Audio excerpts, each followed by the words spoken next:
hablar sobre lo que pasa hoy en el país. Si estamos a la deriva o es un país con futuro. ¿Qué tal, Oscar? ¿Cómo te va? ¿Qué tal? Buenas noches. Decía, ¿por qué este país con las posibilidades macroeconómicas en pie se debate en una cuasi anarquía política en forma permanente? Yo creo que básicamente porque, y esto suena remanido, la Argentina no consolida políticas de Estado. Y hay además un gran oportunismo en todos quienes ejercen funciones ejecutivas en pensar en el cortísimo plazo, un fenómeno que sin lugar a dudas además se ha acentuado desde la manera reeleccionista que se impuso post-1983 o más 1987 en la Argentina, en términos generales en cada una de las circunscripciones, lo cual ha hecho que en realidad nadie esté dispuesto a tomar medidas de fondo que pudieran significar educar a la población para algún costo político inmediato, en términos de crear realmente una situación futura mejor, ¿no? Esto es como la famosa historia de que nadie hace cloacas porque no se ven, y en realidad se tienden a hacer obras de menor importancia que son con más gancho electoral, ¿no? ¿Vos creés que hay una intencionalidad política en desculturizar el país? Yo creo que en realidad hay un gran problema de caída en los niveles de instrucción pública en la Argentina que hace que vos en cualquier nivel en el que te muevas observes que en estos 20 y pico años de democracia haya habido una caída en el nivel de instrucción, de formación y educación de toda la gente. Y esto es además visible en las personas que toman responsabilidades de gestión porque no tienen formación o no tienen escala. Esto fue evidente en la crisis de PEC, por ejemplo.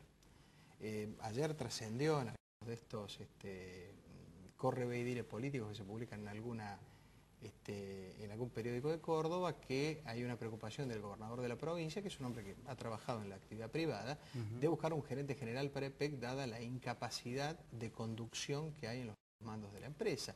Entonces, a lo que yo me refiero es básicamente que hoy por hoy el Estado está en manos de aficionados. Y esto es absolutamente evidente porque se sigue con una inercia que en general no permite tomar ninguna prospectividad frente a ningún problema potencial y en definitiva cualquier pequeña crisis se transforma realmente en un problema insubsanable. Ahora, ¿por dónde pasa el problema? ¿Exclusivamente por la política, la economía o ambos están íntimamente relacionados? El problema pasa porque desde 1983 en adelante en la Argentina se creó el negocio de ser político, el negocio de conchavar el Estado a todos los niveles, y el sector privado cada vez tiene que soportar una estructura más pesada y más ineficiente.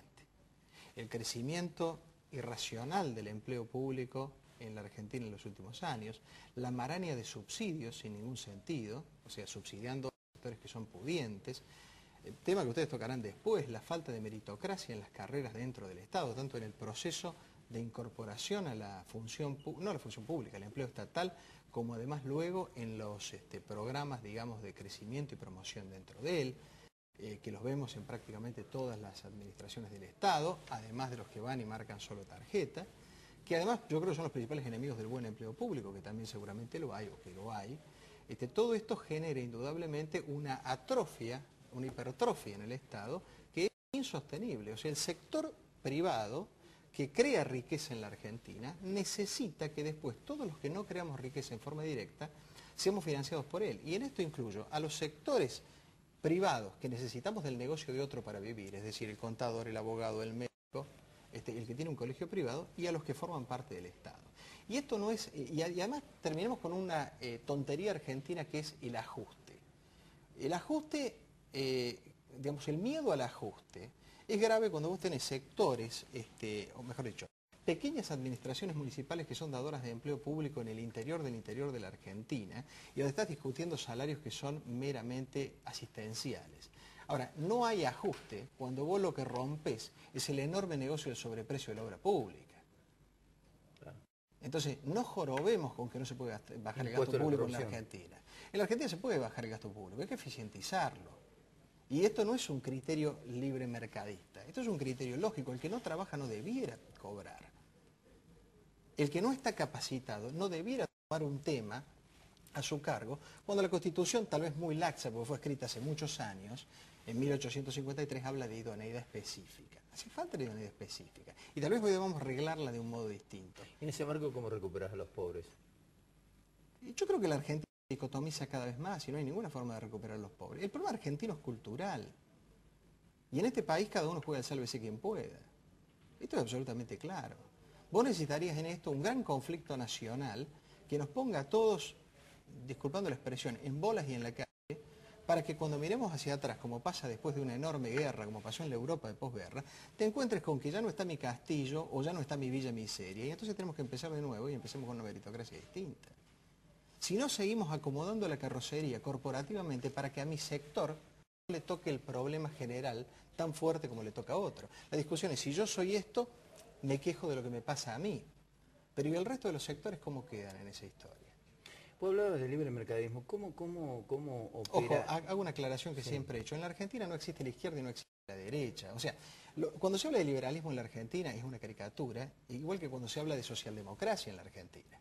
O sea, creer que la expresión genuina de una ideología en la Argentina son Chacho Álvarez o Domingo Cavallo, es estar muy confundido respecto de una línea de pensamiento crítico. Partamos de ahí, porque después se utiliza esto para demonizar cualquier ideología en la Argentina a partir de lo que son sus caricaturas locales, ¿no? ¿Cuál sería una línea de pensamiento crítico, por ejemplo?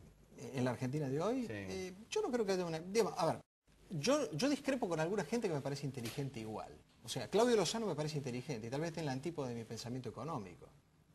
¿Me entendés? Ahora, si hubiera más Claudio Lozano se debatirían más seriamente los temas. En la otra punta del escenario político, o del arco político, creo que Ricardo López Murphy es un hombre formado para discutir. No me parece Mauricio Macri un señor para sentarlo en ninguna mesa seria que se pueda discutir nada en serio. Es un generalista que abusa de su buena imagen.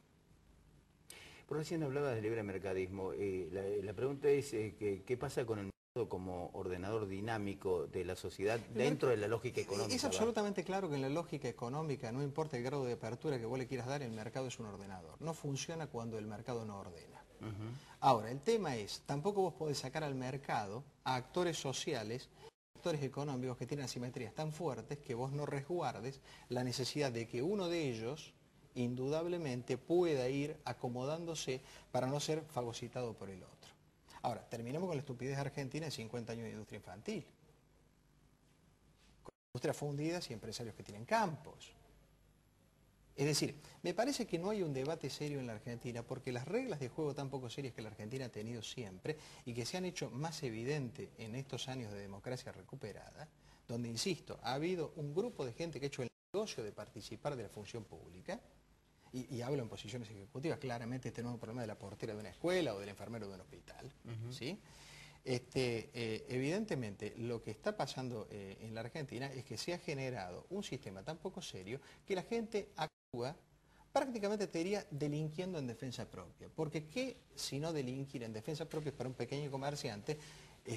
No pagar los impuestos o evadir los impuestos, para decirlo más claramente, para poder sostener su negocio abierto. Porque la presión tributaria, cazando dentro del zoológico, porque eso es lo que se hace en la Argentina, o sea, duplicando los impuestos a aquellos que están registrados, no permitiría que ninguna de las explotaciones económicas pequeñas fuera eficiente si pagara el 100% de la carga tributaria que tiene.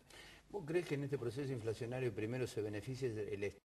Digo, precisamente por el... Yo no tengo ninguna duda que en este proceso inflacionario el Estado está incrementando sin mucho esfuerzo fiscal los ingresos y evidentemente va ajustando luego sus egresos a un ritmo menor y más lento.